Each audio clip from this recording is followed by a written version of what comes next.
अलैकुम रहमतुल्लाहि व बरकातुहू। नहमदुहु व नुसल्ली अला रसूलिहिल करीम, अम्मा बाद। फ़अऊज़ु बिल्लाहि मिनश शैतानिर रजीम, बिस्मिल्लाहिर रहमानिर रहीम। क़ालल्लज़ी इंदहु इल्मुन मिनल किताब, सदक़ल्लाहुल मौलाना अज़ीम। आइए गुफ्तगू से कबल हम सब मिलकर आक़ा इनामदार मदीने के ताजदार दोनों आलम के मालिक मुख्तार अहमद मुस्तफ़ा मोहम्मद मुस्तफ़ा सल्लल्लाहु अलैहि वसल्लम की बारगाह में झूम के दुरूद पाक पढ़ें। अल्लाहुम्मा सल्ली अला सय्यिदिना मौलाना मुहम्मद व सल्लिम सलातु व सलामुन अलैका या रसूलल्लाह सल्लल्लाहु अलैहि वसल्लम। आप हजरात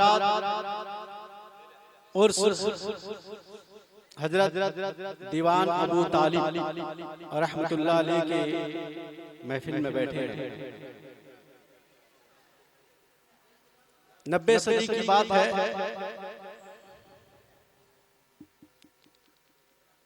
इसी सरजमीन पर मैं आपको बताना चाह रहा हूं, तवज्जो से सुने। इसी सरजमीन पर 97 की बात बता रहा हूं, 7 या 8 की बात है। यहाँ कवाली होती है। आप लोग याद है? जोर से बोलो सुभान अल्लाह। समझे कि सुन रहे हैं कि नहीं सुन रहे हैं? ओ बच्चे, अब्बा के घर में जाके बात कर लेना, ये रसूल पाक की महफिल है। तो 97 में या 98 में यहाँ पर कवाली होती है। आप लोग को याद होगा। उस वक्त मैं आपकी जगह पे था। कहां पर था? अरे बोलो ना। आपकी जगह पे मैं था, यानी मैं नीचे था, सुनाने वाले कोई बाहर थे, स्टेज पे थे। आज हजरत का करम है, आज मैं उनके करम से इस लायक होया हूं कि मैं आपको सुना रहा हूं। जनाब मुश्ताक गौहर साहब कुछ दिन पहले मुझे कॉल की। मौलाना मुजफ्फर साहब जानते हैं, दिन भर में मेरे पास 100 कॉल से ज्यादा आता है। मैं आपको बताना चाहता हूं, मेरा मोबाइल अक्सर साइलेंट रहता है और फिर मैं देखता हूं जब किसका कॉल है तो फिर कॉल रिटर्न करता हूं, जिसको समझता मुनासिब कॉल करता हूं। तो मैं देखा मुश्ताक साहब का भी कॉल था उसमें। रात के शायद 10, साढ़े 10 या 11 बजे करीब मैं कॉल रिटर्न किया। सुन रहे हैं ना? मैं बता रहा हूँ ये करामत समझिए। मुश्ताक साहब ने कहा कि आपको काजी मोहल्ला में हजरत के उर्स के मौके पे आपको बोलना है। क्या कहने हैं? मैंने सबसे पहले मना कर दिया। मैं क्या, मेरी मसरूफियत इतनी है कि मैं जा नहीं पाऊंगा। मुश्ताक साहब ने कहा कि लोगों की चाहत है कि आप तकरीर करें, गांव के लोगों की चाहत है। तो मैं इसीलिए फख्र महसूस करता हूं कि आज मैं बोल रहा हूं, करामत इनकी है। क्या कहने? वाह वाह वाह। कोई आदमी अपने गांव में उतना चहीता नहीं हो सकता है। लोग गांव के लोग उसे नहीं सुनते हैं, लेकिन जिसको सुनने का काबिल बनाने वाला अगर कोई है तो हजरत दीवान अबू तालिब साहब। सुभान अल्लाह, सुभान अल्लाह। अल्लाह का करम है कि आप हजरात बैठे हैं। मैंने जिस आयते करीमा की तिलावत करने का शरफ हासिल किया, अल्लाह ताला फरमाता है, कहा उसने जिसके पास थोड़ा इल्म था। कितना इल्म था? थोड़ा इल्म था। ये आयत नाज़िल क्यों हुई? ये आयत क्यों आई? ये आयत नाज़िल क्यों हुई? उसके मैं बताता हूँ 10 मिनट के लिए। हजरत सुलेमान अलैहिस्सलाम अपनी हुकूमत, अपनी सल्तनत पे बैठे थे। बिल्किस उस वक्त की मलका थी, मुल्क सबा की मलका थी, रानी थी। उसने खबर भेजी कि मैं आपकी बारगाह में जाना चाहती हूँ। खबर भेजने के बाद बिल्किस शहर के करीब हो चुकी थी, यानी निगाह जितनी दूर तक जा सकती थी उतने दूर पे बिल्किस पहुंच चुकी थी। हजरत सुलेमान अलैहिस्सलाम ने कहा, तुम में से कोई है कि बिल्किस का तख्ता जो मुल्क सबा में है, जो 500 मील दूरी पर है, कोई ला सकता है? उसमें से एक जिन्नात था, क़ाल इफ़रीत, कुरान शरीफ में इफ़रीत ने कहा मैं ला सकता हूं। न तुम कब तक ला सकते हो? सुन रहे हैं? सुन रहे हैं तो जोर से बोलो सुभान अल्लाह। मैं आपको बताना चाहता हूं, कुछ लोग कहते हैं कि अल्लाह के वली तुम्हारी कैसी मदद करते हैं, वो कैसे कर सकते हैं मदद, वो कैसे सुन सकते हैं तुम्हारी आवाज, कैसे तुम यहां से पुकारते हो, बगदाद वाले कैसे तुम्हारी मदद करते हैं। वो बताना चाहता हूं, आज के इस पुरफितन दौर में, होशरुबा माहौल में, तरक्की याफ्ता दौर में लोग तरक्की याफ्ता कहते हैं, लेकिन ये तनज़्ज़ुली का दौर है, ये शिकस्तगी का दौर है, ये गहरे अमीर में लोग जाते चले जा रहे हैं।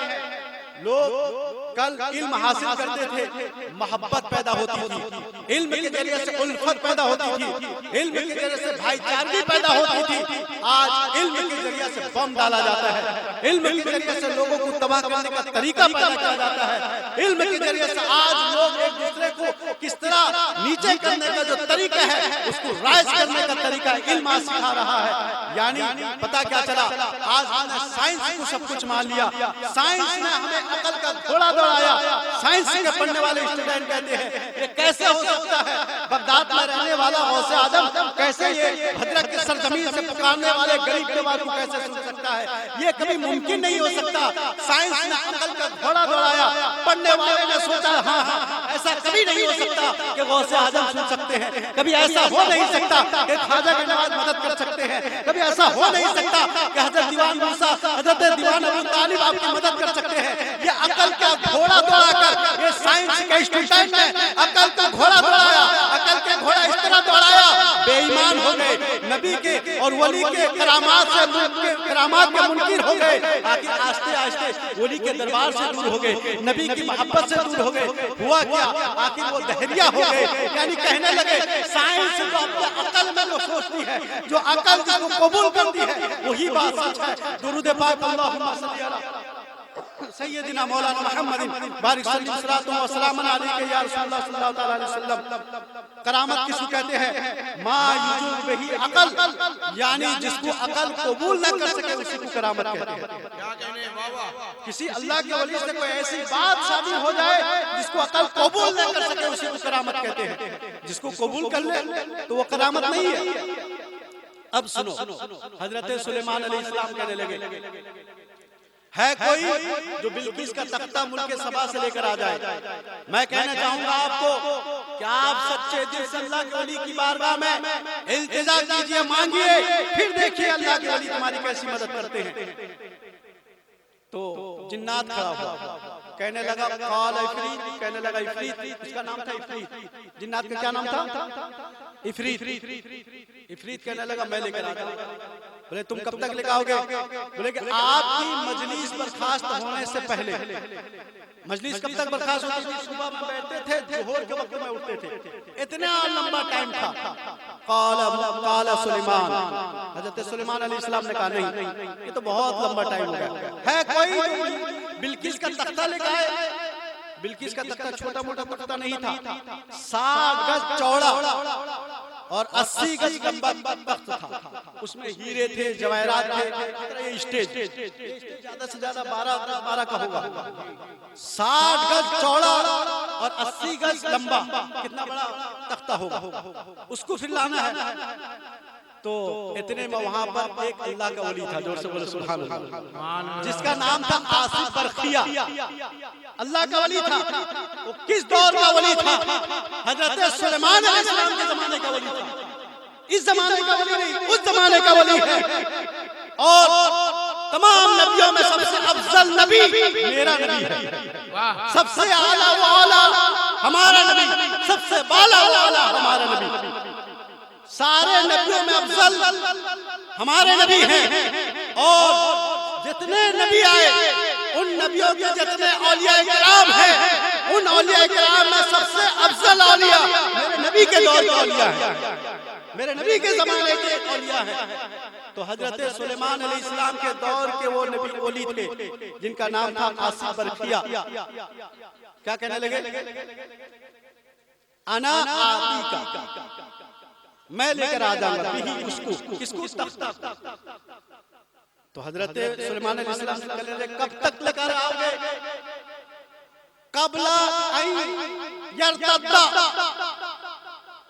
आपके दोनों, ये जो आंख के दो भौं हैं, पलक झपकते ही, कब तक? पलक झपकते ही मैं तख्ता को लेकर आ जाऊंगा। पलक झपकते ही, आप पलक 1 सेकंड के अंदर से कम में भी आप पलक झपक लेते हैं। उस जमाने का वली हजरत आसिफ बरखिया कहते हैं पलक झपकते ही मैं तख्ता को लेकर आ जाऊंगा। अब बताओ उस वली का इल्म कितना था? सुनो, क़ाल अल्लज़ी इंदहु इल्मुन मिनल किताब, उसके पास किताब का थोड़ा सा इल्म था, थोड़ा सा इल्म था। उनको पढ़ाने वाला कौन था? आसिफ बरखिया को पढ़ाने वाले हजरत सुलेमान थे। उनकी करामत यह है कि 500 मील दूरी पर पलक झपकते ही तख्ता को लेकर जब आ जाते हैं, मेरे नबी को पढ़ाने वाला रहमान है। अल्लामल कुरान, यानी मैंने कुरान सिखा दिया, पूरा सब कुछ सिखा दिया। मैं हजरत आसिफ बरखिया को सुलेमान अलैहिस्सलाम ने पढ़ाया है। वो पलक झपकते ही 500 मील से जब तख्ता को लेकर आ जाते हैं, मेरे नबी को रहमान ने पढ़ाया है। वो मदीने से मेरी आवाज सुनते हैं, मदीने से हमारी मदद करते हैं। जब उस दौर का वली की ताकत ये है तो 500 मील से दूरी के तख्ते को लेकर आता है। ये अबू तालिब है, तुम्हारी भी घर की आवाज को सुनते हैं। जब तुम पुकारते हो वो तुम्हारी आवाज को सुनते हैं, तुम्हारी मदद करते हैं। जरूरत इस बात की है, दिल से पुकारो उनको, फिर वो मदद के लिए हाजिर हो जाते हैं। तो इसलिए अल्लाह के वली की बारगाह में जब आते हैं तो आए दिल संभाल के आए, लेकिन है क्या? मैं कहूंगा इस्लाम सब चले गए। ये दीवाने अबू तालिब की बारगाह में उस्ताद साहब यहाँ अजीब अजीब किस्म के दीवाने को मैंने देखा। हमारे गांव के हैं अजीब अजीब किस्म के दीवाने। मैं देखते आया हूँ कि जो पढ़ता है उसी को छूट दिया जाता है, लेकिन खुशी की बात है कि बैठने वाले अजीब अजीब दीवाने हैं। एक दीवाने आए बोले कि गौस का बचपन सुनाओ। अच्छी बात है, अच्छी बात है, गौस का बचपन सुनाओ। उससे पहले है कि बदन पाक कर लो। गौसे आज़म का करम हो उन पर कि तुम जो आज तुम्हारा जो कदम लड़खड़ा रहा है ये शराब की वजह से लड़खड़ा रहा है। बताओ तुम जिस गौस का नाम लेते हो वो पाक जात है, करम होगा तो तुम पे करम होगा, शर्त है कि तुम पाक हो जाओ। शायरों को देना नबी की सुन्नत है, अल्लाह के नबी दिया है तोहफा के तौर पर, लेकिन उससे पहले जरूरी इस बात की है तुम अपने माँ बाप को दो। माँ बाप को दो, जब माँ बाप को दोगे, सुनो, शायरों को देना ज्यादा से ज्यादा सुन्नत है। अगर तुम माँ बाप को दोगे, अगर माँ बाप तुमसे खुश हो जाए, अल्लाह के नबी फरमाते हैं हज मकबूल का सबब तुम्हें मिलता है। अफसोस की बात है माँ को एक कपड़ा दे नहीं सकते, शायरों को लोटे उठा रहे हो। ताज्जुब की बात है, यही वजह है आज कौम मुस्लिम आज गहरे अमीर पर चली जा रही है। कौम मुस्लिम तबाह पे तबाह होती जा रही है।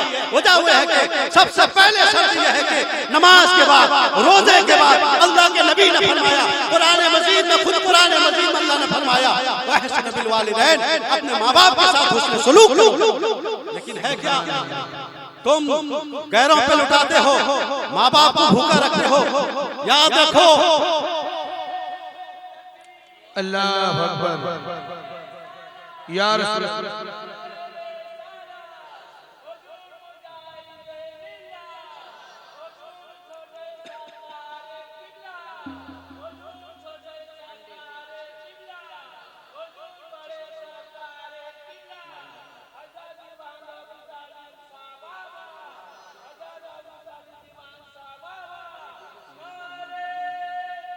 अल्लाह अकबर। याद रखो तुम्हारी माँ ये जन्नत है, तुम्हारा बाप ये जन्नत है।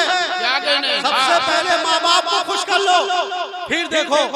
अल्लाह के नबी सल्लल्लाहु अलैहि वसल्लम फरमाते हैं कि जब तुम्हारे माँ बाप हो, उन जिंदे हो कि वो इंतकाल कर गए, उनके लिए दुआ करो। क्या दुआ करो? अल्लाह मेरे माँ बाप को बख्श दे, मेरे माँ बाप को बख्श दे। जिंदे हैं इस वक्त, अभी इंतकाल नहीं किए। अल्लाह के नबी फरमाते हैं इतनी दुआ करने से फायदा ये होगा, अल्लाह ताला इस दुआ की वजह से तुम्हारे रिस्क में बरकत अता फरमाएगा, तुम्हारी उम्र में बरकत अता फरमाएगा। अफसोस की बात यह है कि माँ को सताया जाता है, बाप को धक्का मार के निकाल दिया जाता है और स्टेजों में आकर लोटों पे लोटा लुटाया जाता है। याद रखो, पहले माँ बाप को खुश कर लो, फिर दुनिया लुटाओगे। हजरत दीवाने मूसा, हजरत अबू तालिब इसको भी कबूल करेंगे और गौसे आजम भी कबूल करेंगे। अल्लाह भी से राजी हो जाएगा। नारे तकबीर, नारे रिसालत, नारे रिसालत। हजरत मूसा अलैहिस्सलाम एक बार जा रहे थे तबलीग के लिए। किसके लिए जा रहे थे? जोर से बोलो। तबलीग के लिए, इस्लाम फैलाने के लिए। लेकिन उसके पास कोई सवारी नहीं थी। अल्लाह ने कहा ए मूसा फला जगह जाओ। मूसा अलैहिस्सलाम कहने लगे ए अल्लाह ताला मेरे पास कोई सवारी नहीं, तू इतने दूर भेज रहा है, मैं कैसे जाऊं? हजरत मूसा अलैहिस्सलाम को अल्लाह ने कहा जाओ फला गार पे चले जाओ, पहाड़ के खो में चले जाओ, गार में चले जाओ, वहां पर एक मेरा बंदा है, उसको कहो वो सवारी तैयार कर देगा। सुन रहे ना हाफिज़? अरे हाफिज़ सुन रहे हैं तो जोर से बोलो सुभान अल्लाह। अच्छी बात बता रहा हूं, ये इस दरबार से कुछ लेकर जाओ। तो मूसा अलैहिस्सलाम जब देखे कि आदमी इबादत कर रहा है, औरतें भी सुने, आप एक औरत सुधरती है, एक मर्द सुधरता है, एक फर्द सुधरता है, एक आदमी सुधरता है। एक औरत सुधरती है, पूरा कुंबा सुधर जाता है, पूरा खानदान सुधर जाता है। हजरत मूसा अलैहिस्सलाम पहुंचे, वो इबादत कर रहा था। तो इबादत के बाद हजरत मूसा अलैहिस्सलाम कहने लगे मुझे फला जगह जाना है, सवारी मेरे लिए कर दो। वो बंदा बाहर निकला, उड़ते हुए आसमान में देखा उड़ता हुआ बादल जा रहा था। बादल को नीचे उतार दिया, बादल नीचे आ गया, बादल नीचे आ गया। नीचे जैसे आया तो बादल से कहा वो बंदा तुमको कहाँ जाना है? बादल कहा कि मुझे फला जगह जाना है। बोले तुम चले जाओ, तुम्हारी कोई जरूरत नहीं है। फिर एक बादल उड़ता हुआ आया, बंदा कहा बादल नीचे आ जाओ, नीचे आया। बोले तुम्हें कहाँ जाना है? फला जगह जाना है। तो वो बंदा कहने लगा ए सुन, ये अल्लाह के नबी, ये कलीमुल्लाह, ये मूसा अलैहिस्सलाम है, इनको इस तरह लेकर जाना जिस तरह गुलाब अपने शिकम में खुशबू रखता है, इस तरह लेकर जाना, फला जगह पहुंचा देना। हजरत मूसा अलैहिस्सलाम सवार हो गए बादल पे। अब वो बादल उड़ता हुआ चला गया, फला जगह पे पहुंचा दिया। हजरत मूसा अलैहिस्सलाम पहुंचे, जब उतरने के बाद कहने लगे मौला ये कोई नबी है क्या वो भी कोई नबी है? अल्लाह ने कहा नहीं, वो तेरी उम्मत में से है, वो नबी नहीं है, तू उसका नबी है, वो तेरी उम्मत में से है। तो अल्लाह से अर्ज करने लगे मौला इतनी ताकत कहां से आई कि वो उड़ते हुए बादल को जमीन में उतार दे, फिर जमीन से फिर आसमान पे उड़ा दे? तो अल्लाह ने कहा मूसा उसकी कोई ताकत नहीं है, बल्कि उसके पीछे इसकी माँ की ताकत है। वो उसकी माँ की खिदमत करता था, सब में खिदमत करता था, रात में खिदमत करता था, दिन में खिदमत करता था। माँ ने दुआ दी मौला मेरे बेटे को इतना ताकतवर कर दे, अगर वो चाहे बादल उड़ते हुए बादल को जमीन पे पहुंचा दे, जमीन से फिर उड़ा दे। ए मूसा सुनो सुनो, उसके अंदर कोई ताकत नहीं है, उसकी माँ की दुआ की ताकत है। दुआ उड़ते हुए बादल को नीचे उतार देता है। पता क्या चला? एक मूसा अलैहिस्सलाम के लिए माँ की दुआ जब सवारी बना देती है, तुम्हारी माँ की दुआ भी जन्नती बना सकती है, तुम्हारी माँ की दुआ भी तुम्हें जन्नती बना सकती है। इसीलिए मैं कहना चाहूंगा माँ की खिदमत करो, बाप की खिदमत करो। इस स्टेज से लेकर जाओ पैगाम, माँ बाप की खिदमत असल है। कुरान में फरमाया गया माँ की खिदमत हर इबादत के बाद सबसे पहले माँ बाप की खिदमत है, उसके बाद उलमा किराम की मोहब्बत जरूरी है, लेकिन माँ बाप की भी मोहब्बत जरूरी है। और मैं आपसे बताना चाहूँ कि अल्लाह के नबी सल्लल्लाहु अलैहि वसल्लम ने फरमाया कि आप हज़रात खुशनसीब हैं कि अल्लाह ने हमें ईमान दिया। सबसे बड़ी चीज क्या है? ईमान है, बड़ी चीज है, इसको संभाल के रखो। जानते हो पूरी दुनिया में 4200 मजहब है, कौम है, यानी मजहब है। मजहब इस्लाम जैसे एक मजहब है, पूरी दुनिया में याद कर लो 4200 मजहब है, 4200 मजहब। ये 4200 मजहब खत्म करने के लिए लगे हैं इस्लाम। क्या कहने इस्लाम को खत्म करने के लिए लगे हैं। 4200 मजहब खत्म करने लगे हैं इस्लाम को। कब से? तब से जब से हुजूर ने नबूवत का ऐलान किया, जब से नबूवत का ऐलान किया तब से इस्लाम को खत्म करने के लिए लगे हैं 4200 मजहब। लेकिन इस्लाम हक है, जो कल से तक था, कल भी था, आज भी है, क़यामत में रहेगा। कोई मिटा नहीं सकता इस्लाम को। शर्त यह है कि जब तुम मुत्तहिद हो जाओगे तुम्हें कोई नहीं मिटा सकता है। जब तुम मुत्तहिद हो जाओगे कोई तुम्हें नहीं मिटा सकता है। वो 72 थे, वो पूरी दुनिया में हुकूमत करते थे। वो 72 थे, वो 313 थे, जो पूरी दुनिया में हुकूमत करते थे। आज भी तुम मुत्तहिद हो जाओ, एक मुट्ठी पे आ जाओ। जब मुट्ठी एक हो जाती है किसी की ताकत नहीं है भूसा संभालने की। इसलिए जरूरत है इस बात की, अभी तुम्हें मौका दिया गया है, तुम्हें डेट दिया गया है, तुम्हें तारीख बता दिया गया है, तुम्हें वो दिन बता दिया गया है। उस दिन में मुत्तहिद होना है। मुत्तहिद होके ऐसे को बताना है, ऐसे को लाना है जो हमारे लिए, वो आपके लिए, सबके लिए काम कर सके। मुत्तहिद होकर इकट्ठा हो जाना है, मुत्तहिद होना है।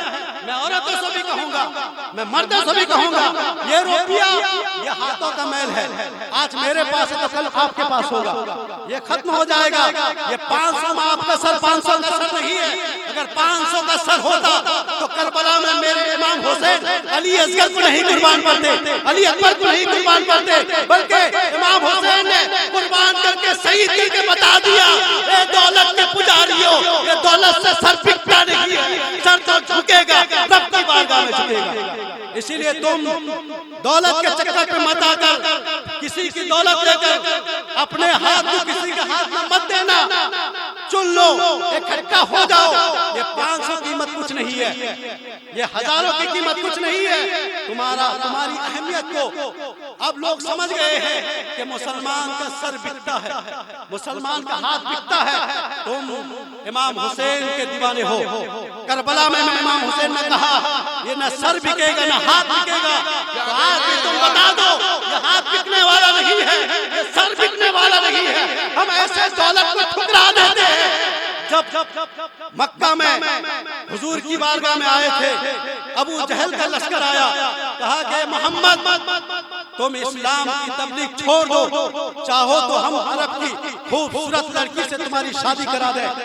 ए मोहम्मद तुम इस्लाम की तबलीग छोड़ दो, अगर हम चाहें तो तुम्हें अरब का बादशाह बना दें। ए मोहम्मद तुम इस्लाम की तबलीग छोड़ दो, हम तुम्हारे कदमों में दौलत का अंबार लगा देंगे। अल्लाह के नबी ने उस वक्त जवाब दिया, ए सुनो सुनो मक्का वालों, एक हाथ में चांद दूसरे हाथ में सूरज ला दोगे, मोहम्मद दीन इस्लाम को नहीं, दीन इस्लाम का तबलीग करता रहेगा। इसलिए जरूरत इस बात की है, मुसलमानों इत्तेहाद हो जाओ, मुत्तहिद हो जाओ, एक होकर एक मुट्ठी बन जाओ। फिर बता दो जमाने को कि मुसलमान रुपये में बिकता नहीं है, ये कौम मुस्लिम है। इसलिए मैं औरतों से भी कहूंगा कि आपकी गुर्बत कितनी बड़ी गुर्बत है। हजरत फातिमा की गुर्बत के सामने, हजरत फातिमा की गुर्बत वो थी, 3 दिन तक खाना पकता नहीं था, चूल्हा जलता नहीं था। एक मुसाफिर आया उनकी बारगाह में, आया देखा कि बूढ़ा आदमी खूबसूरत चिकने वाला सूखी रोटी खा रहा है। फिर आगे दरवाजे पे गया, जब उस बूढ़े के पास पहुंचा, बूढ़े ने दरवाजा आगे दरवाजा बता दिया, अगले दरवाजे पे जाओ। जब अगले दरवाजे पे गए, वहां पर 2 नौजवान खूबसूरत लड़के रोटी खा रहे थे। तो फकीर जब मांगा, वो 2 नौजवान लड़के रोटी दे दिए। देख के जब चलने लगे तो आगे पूछने लगे घर किसका है। लोगों ने बताया हजरत अली का घर है। बोले जो दरवाजे पे रोटी सूखी रोटी खा रहे हो कौन है? वो हजरत अली है। और ये जो रोटी देने वाले कौन है? हसनैन करीमैन है। पता क्या चला? उन्होंने सूखी रोटी खाकर बता दिया तुम्हारी गुर्बत कुछ नहीं है हमारे सामने। क्या गुर्बत की जिंदगी, इसलिए कि अब दुनिया सिज्जीनुल मुमिनीन, दुनिया मोमिन के लिए कैद खाना है। कैद खाने में तुम्हें मजे की रोटी नहीं मिलती है, अच्छी रोटी नहीं मिलती है, कैद खाने में सूखी रोटी दाल मिलता है। यही समझ के दुनिया में रहो। रुपये पे नबी को ईमान तुम्हारा असल है। ये दौलत क्या है? आज मेरे पास है, कल तुम्हारे पास है। बड़े बड़े दौलतमंद इस दुनिया से तबाह हो गए, उनका नामो निशान मिट गया। लेकिन वो गौसे आदम बड़े अमीर इंसान थे, इतने अमीर थे। उस वक्त बगदाद के सबसे अमीर अगर इंसान में शुमार किया जाता था, गौसे आजम का शुमार किया जाता था। लेकिन गौसे आजम का मामूल ये था कि जब जो शाम में सुबह में जुब्बा पहनते थे, शाम होते ही उसको सदका कर देते थे। जो शाम में पहनते थे, सुबह में सदका कर देते थे।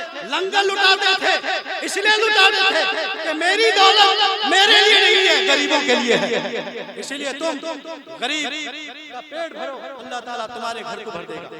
अल्लाह ताला मेरे बोलने में किसी किस्म की खामियां गलतियां हुई और इसको माफ फरमाए। आप हज़रात मुत्तहिद होकर एक होकर अपना रहबर और रहनुमा को चुने, जो तुम्हारी भी मदद कर सके, जो कौम की मदद कर सके, आपकी फलाह व बहबूदी करे, आपके गांव की तरक्की को दिला सके। खुद समझ कर आप उसके मुत्तहिद होकर समझे, आप अक्लमंद हैं, मौमिन हैं, मुसलमान हैं, कुछ समझ के आप उसको चुने। अल्लाह ताला हम सबों को कामयाबी कामरानी अता फरमाए। दुश्मनों की बदनजरी, हासिलों की हसद, फित्तीन के फितने और दुश्मनों की दुश्मनी, जिन्नात और शैतान के शर से महफूज फरमाए।